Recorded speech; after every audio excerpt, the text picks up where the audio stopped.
Welcome back, everybody. IGN Live at San Diego Comic-Con. I'm Damon Hadfield. I'm joined now by Chris Tilley, and we're going to talk about an upcoming film called The World's End.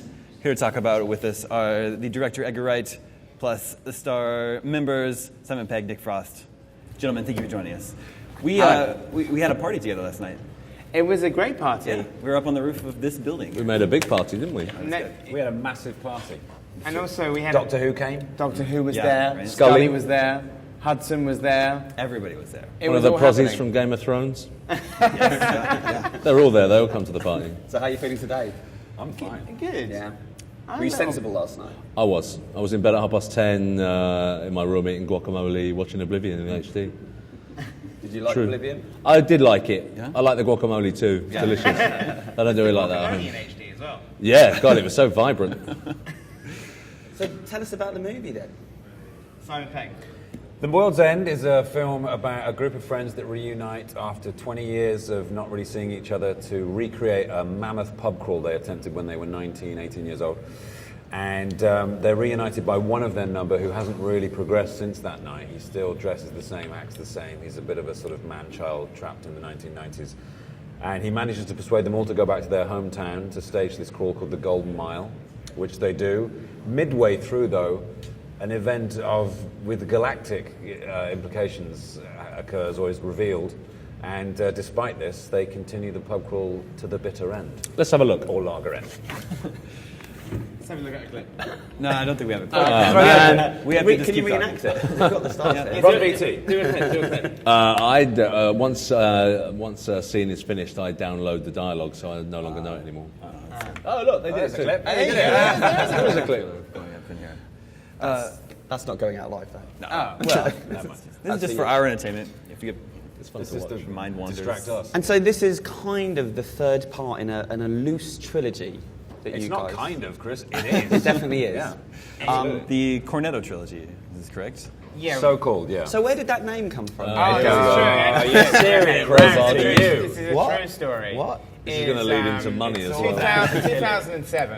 2007, we had just made Hot Fuzz, and we were doing an interview with Chris, and we had done Shaun of the Dead and Hot Fuzz that both featured the ice cream Cornetto in them. And Chris Tilley, this guy right here, says, you've done 2 films with Cornettos in, are you going to make a third and make a Cornetto trilogy? And I said, yes, it's going to be like Krzysztof Kieslowski's 3 Colors trilogy. This is the 3 Flavors Cornetto trilogy. And so, thanks to a silly joke with Chris Tilley, a trilogy was born. Trilogy was born. So it's But I all think this man's fault. And look, Chris is waiting to say, now look, I haven't seen a penny. Show me the money. Show me the money. I think the thing is that trilogy is Tilly's an Millions. oft-used word. I saw trilogy used in the advertising for the new Hangover film, like it always like the thrilling conclusion to the Hangover trilogy. Like it wasn't a trilogy when it first started, nor was Shaun of the Dead. But when we got to the middle one, we kind of felt like we could possibly make a thematic trilogy of films that were linked by certain connective tissue, not just superficial things like the Cornetto or the fence jumping joke, but Reel them also. off. Number one, The idea of the extended adolescence, friendship, the battle of the individual against the collective, the fact that they're all shot in the UK, the fact that they're all shot now, the fact that they feature his face and my face. Let's have a look. and directed by my brain. Let's have a look at a clip.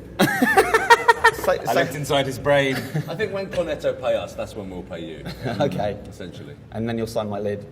Sorry? Oh my god. How wooed. How does it feel to be at the end of this? It feels process? good. People keep asking us if we're sad, but we're just happy that we made good on our promise. It feels very, very proud of the movie, and it feels very satisfactory to actually have to finish something. People always gave us, kind of a lot of stick for not doing a third series of Spaced, but we promised we'd do a third one of this, and by Jove, we did it. By Jove. By Jove. It's the end of this. But now Yeah. it means we can move on and do something different. So when are you doing the third series of Space? You love that one, don't you? We're not doing a third, we're going to do a fourth, though. We've decided to do a fourth. Would you guys, these have all been comedies. Would you guys collaborate on a drama? If we were allowed to. Sometimes the audience, if you do comedy, the audience don't want to see you be serious or can't take you seriously. It's one of the burdens we as comedians have to bear. I think also one might argue that there are certainly dramatic elements to this film. Certainly in this one. Yeah, absolutely. In all of them. All yeah. of them, you know. Yeah. You don't see many comedies where a man has to shoot his mum in the head. Yeah. Agreed.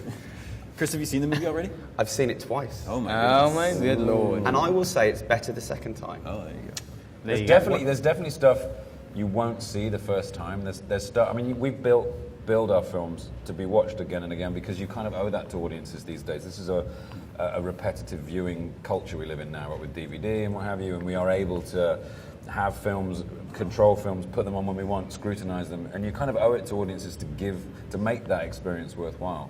And so there's stuff that you won't get in The World's End until maybe a fifth or eighth watch.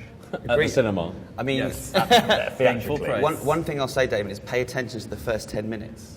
Okay, I was Because planning on it. they're like a roadmap to the movie. It's true. It's really clever. The opening Chris. sequence basically kind of tells you what's going to happen in the rest of the movie. But all we ask is that you see the film 8 times in the theatre. And the pubs as well. The names of the pubs are important. They Yeah. are. The pubs form a sort of set of 12 tarot cards which predict what's going to happen within. And when Edgar and I wrote the film, we wrote the meat of what happens in the movie, and then we went back and we named the pubs in accordance with what happens within. And each pub name is a real pub name. Every single one of them. Even the famous Cock is a pub name. You probably know it. It's in Highbury in London. And each pub sign as well has a sort of, predictive sense. Like of what tarot goes on. cards. Yeah, like tarot cards. And pubs are another thing that link the 3 movies. Do we seem like alcoholics in England, that it's such a focal point of No more than myself. It's fine. It's totally fine. That doesn't make it right. And yet, ironically, you're not big drinkers. Not anymore. Not anymore. Well, I don't think I ever was in the fact is I do drink, but I will completely collapse after 3 beers. Edgar's gone from being able to drink 100 ml to 40 ml. So you get older. I think if you're 45 years old and you're still out on the Raz every night, I think A, there's a chance you're Gary King, but B, you're probably not married and childless. So you've just Hopefully you're childless. Essentially, you get to a point in your life where your drinking just kind of tapers off, which is a good thing. Yeah. If you are What was that drinking little with a mime you child, just your did? life is This, happy. Yeah. it kind of tapers off. It was like a little Tyrannosaurus. You were digging Yeah, up. I guess it was. Is it a problem that I see a lot of myself in Gary King? Yeah. No, but that said, I think sort of I see myself in Gary King a little bit as well, and I think sort of like you've got to have sympathy for your characters, because even though the character like the Simon plays is like a sort of walking car crash of a man, he's still like he hits rock bottom, but he still kind of rises up to be a hero. That's important. Is that you've got to kind of like we don't write characters that we don't have empathy with, Mm-hmm. Everybody has a Gary King, and if you don't know a Gary King, you probably are Gary King. We figured out the other day in a moment of startling clarity that Edgar is our Gary King. Well, originally the character was going to be called Chris Tilly, but it got confused. Gentlemen, the movie looks hilarious. When is it out here in the States? August the August 23rd. There is a slight lag. It's because we wanted to be able to come here and bring it to you personally and do the right amount of promotion And we'll be all around the States. yeah. There's also the translation that has to be done. So. Absolutely. It had to be dubbed into American. Where are our free S4s? please We can please just take take one one off on the your way. desk. They're at the door Fantastic. on your way Am I out. getting love an this Xbox gig. because of this? Is that right? I'm getting Xbox and an S4. They'll give it to you on your way out. Yeah. Gentlemen, thank you. Enjoy the rest of the show. Thank you. Now, Chris, now that they're gone, now you can tell me what you really think about the movie. It's terrible. Yeah, I was worried. I was worried about that. No, I think it could be my favourite of the 3. Really? Yeah. I'm a bit uncomfortable because they're still sitting here. And are you expecting me to talk about the film in front of them? Well, so they're supposed to take them off. Nick's taking them off now. this is They're going to be weirdly- gone in just a second. this They're is weirdly already awkward. gone. Can I talk about the What do you want? Can I talk about the soundtrack? Of course. Tell us about the soundtrack. What's your knowledge of early 90s British indie pop like? My favorite is House of Love. Do you know House of Love? Yeah, Okay, Shine so- On. Yeah. So That's a tune. So I have. That's not in the film. Okay. But there's at least 20 brilliant indie songs from that time. Is it set in that time? Or No, but because Gary's stuck in that's when like they were like- yeah, when he was at school. So it's the Stone Roses, Primal Scream, the Mock Turtles. Like it's a brilliant soundtrack. And each pub they go into, you hear a different song, and they're so clever. Each of the songs kind of tells the story as well. If you look at the titles and the lyrics. They are very clever fellows. Yeah. They make beloved movies. Yeah. Shaun of the Dead, Hot Fuzz. I think I prefer Hot Fuzz just a little bit more. It's just me. I know I'm unpopular there. I think it's the tightest of the 3. thematically, storyline. There's not a word that goes to waste in this one. I like Hot Fuzz a lot. I've watched Hot Fuzz the most. That's the one you've seen on I think it goes on a bit long though. Well, a little bit. okay.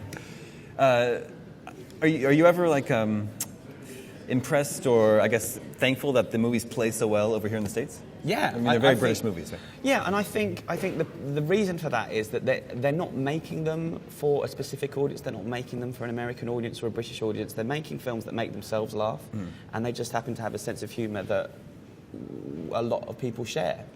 I mean, and for geeks like us as well, there's clever stuff going on. There's references. There's, I think it's really special the fact that this has happened in the UK as well. We've never produced anything like this. A trilogy of genre movies, kind of high concept stuff.